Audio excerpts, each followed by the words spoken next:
Pakistan Peoples party کے رہنما اور سابق وفاقی وزیر داخلہ سینیٹر رحمان ملک 70 سال کی عمر میں انتقال کر گئے۔ کورونا کے باعث نجی ہسپتال میں زیر علاج تھے اور کئی روز سے وینٹیلیٹر پر تھے۔ رحمان ملک 2013 سے 2018 تک وزیر داخلہ رہے۔ رحمان ملک کا شمار شہید بے نظیر بھٹو کے قریبی اور وفادار ساتھیوں میں ہوتا تھا۔ ڈپٹی کمشنر سیالکوٹ عمران قریشی کی خصوصی ہدایت پر انم علی خان۔ اسسٹنٹ کمشنر پسرور نے پھل اور سبزی منڈی پسرور میں صبح کی نیلامی کی کارروائی میں شرکت کی۔ مسٹر عدنان سلیم، مسٹر شوکت علی، ناصر اور محمد عثمان پی سی ایم نے بھی تحصیل ہیڈ کوارٹر میں نیلامی میں شرکت کی۔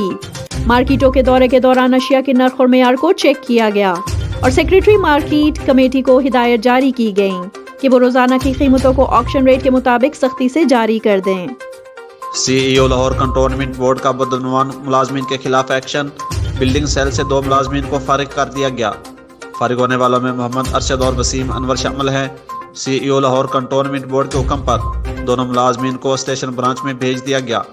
اس موقع پر سی ای او لاہور کنٹونمنٹ بورڈ کا کہنا تھا کہ اپنی ڈیوٹی اور ذمہ داری میں غفلت کسی صورت قابل قبول نہیں ہوگی۔